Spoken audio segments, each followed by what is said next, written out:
मित्रों, सबसे बड़ा पापी कौन, स्त्री या पुरुष? जय माता लक्ष्मी। मित्रों, आज की वीडियो बहुत ही धार्मिक और महत्वपूर्ण होने वाली है। आपने भी अपने आसपास यह चर्चा सुनी होगी कि सबसे बड़ा पापी कौन है, स्त्री या पुरुष? यह एक ऐसा सवाल है जो न जाने कितनी सदियों से समाज में गूंज रहा है। मित्रों, अगर आपको लगता है कि स्त्री सबसे बड़ी पापी है तो कमेंट बॉक्स में जय माता सरस्वती लिखें, और अगर आपको लगता है कि पुरुष सबसे बड़ा पापी है तो जय भोलेनाथ लिखें। जब पति पत्नी के बीच झगड़ा होता है, जब रिश्तों में दरारें आती हैं, तो अक्सर लोग एक ही सवाल उठाते हैं, गलती किसकी है? क्या स्त्री ही हर समस्या की जड़ होती है या फिर पुरुष ही हर बुराई का कारण है? मित्रों, आज हम इस वीडियो में इसी प्रश्न का उत्तर खोजने की कोशिश करेंगे। इसलिए मित्रों, वीडियो को अंत तक देखें। हम यह समझने की कोशिश करेंगे कि क्या सच में किसी एक को दोषी ठहराना सही है? क्या पाप का कोई लिंग होता है? क्या एक स्त्री सिर्फ इसलिए दोषी हो सकती है क्योंकि वह स्त्री है, या फिर पुरुष सिर्फ इसलिए पापी माना जाता है क्योंकि वह पुरुष है? पति पत्नी के रिश्ते में बढ़ती दूरियां, क्यों पुरुष पर आरोप? हमारा समाज एक अजीब मानसिकता के साथ आगे बढ़ता आ रहा है। अगर पति पत्नी के बीच झगड़ा हो तो लोग झट से फैसला सुना देते हैं। अगर पत्नी रो रही हो तो लोग कहते हैं कि पति ही दो दोषी होगा। अगर पति परेशान हो तो कहा जाता है कि जरूर पत्नी ने कोई गलत काम किया होगा। आखिर यह दोहरी मानसिकता क्यों? क्या स्त्री को हमेशा ही निर्दोष मान लिया जाना चाहिए? क्या पुरुष हमेशा गलत होता है? जब पति पत्नी अलग होने का सोचते हैं, जब रिश्ते में दूरियां बढ़ने लगती हैं, जब हर दिन लड़ाई झगड़े होने लगते हैं, तब कई बार पति पत्नी अलग होने का फैसला कर लेते हैं। वे सोचते हैं कि अब एक साथ रहना संभव नहीं है, लेकिन जैसे ही यह बात घर परिवार और समाज तक पहुंचती है, लोगों की राय बंट जाती है। कुछ लोग कहते हैं, देखो जरूर पत्नी ने कोई गलती की होगी तभी पति उसे छोड़ रहा है। कुछ कहते हैं पति ही दोषी होगा तभी पत्नी अलग रहने का फैसला कर रही है। लेकिन सच्चाई यह है कि हर रिश्ता परिस्थितियों का सामना करता है। कभी गलती पत्नी की हो सकती है, कभी पति की, लेकिन समाज को हमेशा किसी एक को ही दोषी ठहराने की आदत है। क्या पुरुषों को हमेशा दोषी माना जाना चाहिए? सर, जब पति पत्नी के जीवन में कोई समस्या आती है तो सबसे पहले पुरुष को दोषी आरोप ठहराया जाता है। अगर पत्नी दुखी है तो माना जाता है कि पति ने उसके साथ गलत किया होगा।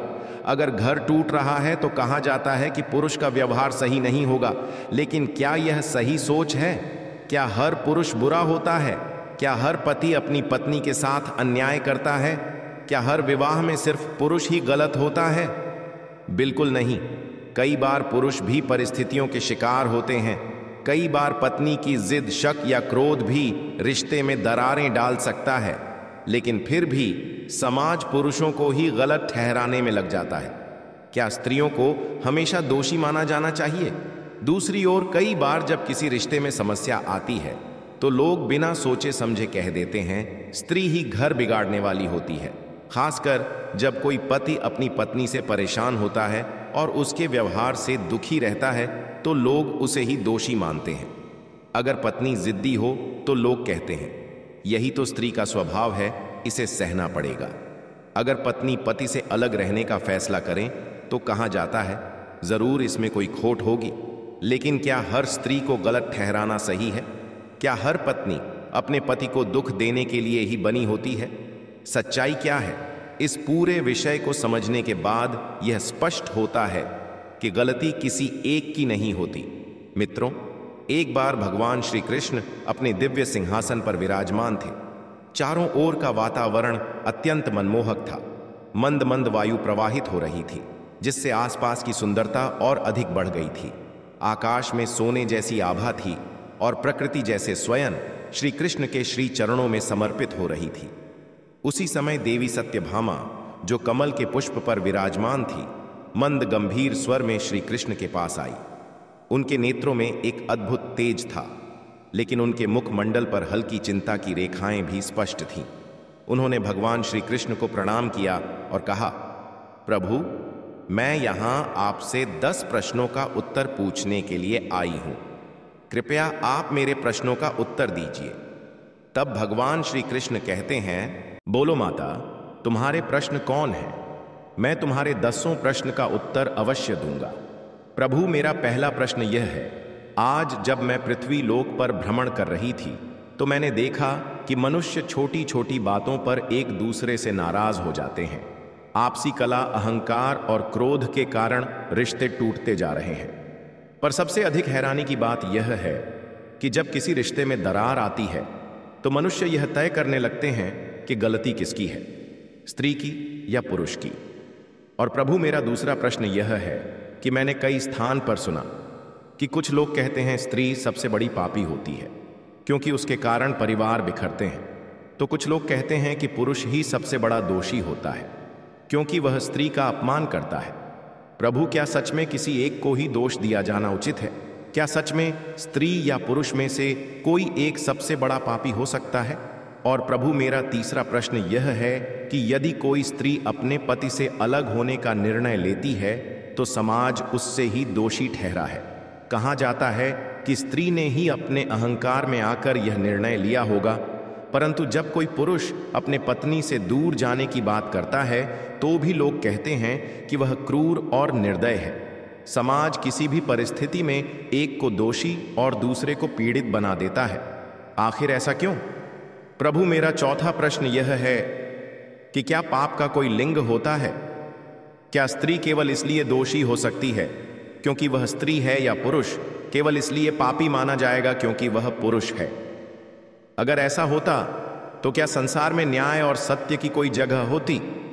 और प्रभु, मेरा पांचवा प्रश्न यह है कि आपने स्वयं रुक्मिणी जी, द्रौपदी जी और सत्यभामा जैसी कई अद्भुत महिलाओं को सम्मान दिया है।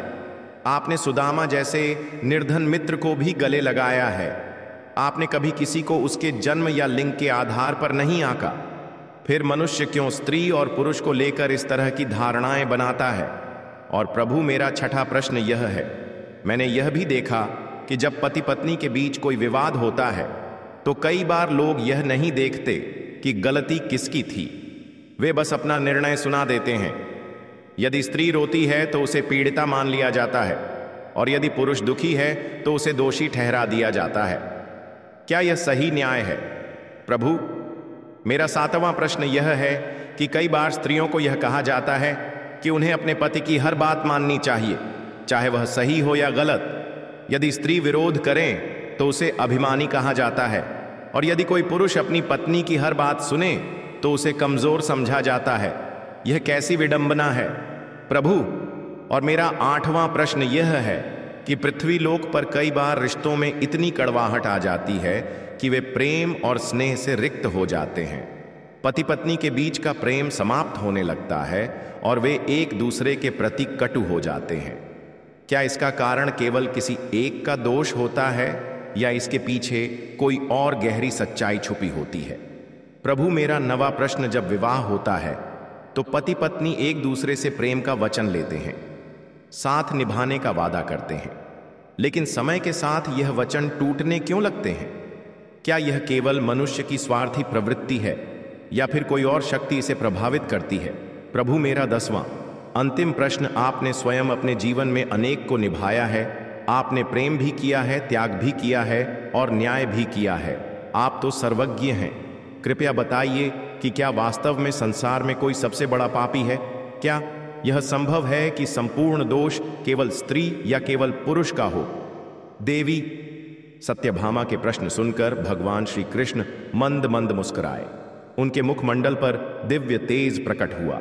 वे गंभीर स्वर में बोले, माता सत्यभामा, तुम्हारे प्रश्न न केवल गुण हैं बल्कि वे संपूर्ण मानव समाज के विचार और व्यवहार को दर्शाते हैं। इन प्रश्नों के उत्तर न केवल तुम्हारे लिए बल्कि समस्त संसार के लिए हितकारी होंगे। मैं तुम्हारे पहले 5 प्रश्नों का उत्तर सीधे दूंगा और शेष 5 प्रश्नों का उत्तर एक कथा के माध्यम से समझाऊं। पहला प्रश्न, मनुष्य छोटी छोटी बातों पर एक दूसरे से नाराज हो जाते हैं। रिश्ते कल और अहंकार के कारण टूटते जा रहे हैं। सबसे अधिक समस्या तब होती है जब लोग यह तय करने लगते हैं कि गलती स्त्री की है या पुरुष की। ऐसा क्यों होता है? भगवान श्री कृष्ण बोले, माता, मनुष्य का मन स्वभाव से ही चंचल होता है। जब अहंकार, लोभ, क्रोध और मोह किसी भी रिश्ते में प्रवेश कर जाते हैं तब वह संबंध कमजोर होने लगता है। मनुष्य भूल जाता है कि कोई भी रिश्ता आपसी प्रेम, त्याग और विश्वास पर टिका होता है। जब कोई झगड़ा होता है तो लोग न्याय करने के बजाय पक्ष लेने लगते हैं। वे यह देखने के बजाय कि गलती किसकी है, स्त्री या पुरुष में से किसी एक को दोष देने लगते हैं। यह संसार एक दूसरे पर आरोप लगाने की जगह यदि समाधान खोजने लगे तो कोई भी रिश्ता इतनी जल्दी नहीं टूटेगा। रिश्तों की सफलता इस पर निर्भर करती है कि मनुष्य अपने अहंकार को छोड़कर प्रेम और समझदारी से कार्य करे। दूसरा प्रश्न, क्या सच में स्त्री या पुरुष में से कोई एक सबसे बड़ा पापी हो सकता है? माता, यह अत्यंत महत्वपूर्ण प्रश्न है। संसार में कोई भी व्यक्ति जन्म से पापी या पुण्यात्मा नहीं होता। पाप और पुण्य उसके कर्मों से निर्धारित होते हैं। यदि कोई स्त्री अपने स्वार्थ में आकर किसी को कष्ट पहुंचाती है तो वह पाप की भागी होगी। यदि कोई पुरुष अहंकार में आकर किसी का अपमान करता है तो वह भी दोषी होगा, किंतु किसी एक को दोषी ठहराना अनुचित है। यह वैसा ही है जैसे कोई कहे कि दिन अच्छा है और रात बुरी। सच तो यह है कि स्त्री और पुरुष दोनों ही सृष्टि के दो महत्वपूर्ण अंग हैं। जब तक वे संतुलन बनाकर चलेंगे तब तक जीवन सुखद रहेगा, लेकिन जब वे एक दूसरे को नीचा दिखाने लगेंगे तभी समस्याएं उत्पन्न होंगी। तीसरा प्रश्न, जब कोई स्त्री अपने पति से अलग होने का निर्णय लेती है तो समाज उसे ही दोषी ठहरा है, और यदि पुरुष ऐसा करें तो उसे भी कठोर और निर्दय माना जाता है। समाज हमेशा एक को दोषी और दूसरे को पीड़ित बना देता है। ऐसा क्यों माता? यह मनुष्य की स्वभावगत कमजोरी है। वह सत्य को देखने के बजाय अपनी मान्यताओं और धारणाओं के अनुसार निर्णय लेता है। समाज ने कुछ नियम बना लिए हैं जो समय के साथ कठोर होते गए हैं। यदि कोई स्त्री पति से अलग होने का निर्णय लेती है तो लोग मान लेते हैं कि वह अहंकारी है, और यदि कोई पुरुष ऐसा करे तो उसे हृदयहीन मान लिया जाता है। किंतु सत्य यह है कि हर व्यक्ति की परिस्थितियां अलग होती हैं। ना तो हर स्त्री दोषी होती है ही हर पुरुष निर्दोष, सही और गलत का निर्धारण कर्मों से होना चाहिए। ना कि लिंग के आधार पर मनुष्य को यह समझना चाहिए कि किसी भी रिश्ते में समस्याएं दोनों ओर से हो सकती हैं। केवल किसी एक को दोष देना अनुचित है। चौथा प्रश्न, क्या पाप का कोई लिंग होता है? क्या स्त्री केवल इसलिए दोषी हो सकती है क्योंकि वह स्त्री है, या पुरुष केवल इसलिए पापी माना जाएगा क्योंकि वह पुरुष है? श्री कृष्ण मुस्कुराए और बोले, पाप का कोई लिंग नहीं होता। माता, यह कहना कि केवल स्त्री ही पापी होती है या केवल पुरुष ही पापी होता है, यह सत्य से परे है। पाप वह होता है जो किसी को कष्ट पहुंचाए, अन्याय करे और धर्म के मार्ग से हटे। यह कर्मों से उत्पन्न होता है, न कि जन्म से। यदि कोई व्यक्ति लालच, क्रोध, ईर्ष्या और कपट से ग्रसित होकर किसी को हानि पहुंचाता है तो वह पाप करता है, चाहे वह स्त्री हो या पुरुष। यह विचार कि किसी एक को ही दोषी माना जाए अधूरी और अनुचित सोच है। संसार को यह समझना होगा कि अच्छाई और बुराई दोनों ही किसी भी मनुष्य के भीतर हो सकती हैं। यह लिंग पर निर्भर नहीं करता। पांचवां प्रश्न, आपने स्वयं रुक्मिणी जी, द्रौपदी जी और सत्यभामा जैसी कई महान महिलाओं को सम्मान दिया है। आपने सुदामा जैसे निर्धन मित्र को भी गले लगाया है। आपने कभी किसी को उसके जन्म या लिंग के आधार पर नहीं आंका। फिर मनुष्य स्त्री और पुरुष को लेकर ऐसी धारणाएं क्यों बनाता है? श्री कृष्ण गंभीर स्वर में बोले, माता, मनुष्य की सोच समय और परिस्थिति के अनुसार बदलती रहती है। जब किसी समाज में कोई विचार बार बार दोहराया जाता है तो वह धीरे धीरे सत्य की तरह स्थापित हो जाता है। यह समाज सदा से स्त्री और पुरुष को एक समान देखने में असफल रहा है। उसने कभी स्त्री को देवी बना दिया तो कभी उसे दोषी ठहरा दिया। मनुष्य को यह समझना होगा कि ना तो हर स्त्री देवी होती है और न ही हर पुरुष राक्षस।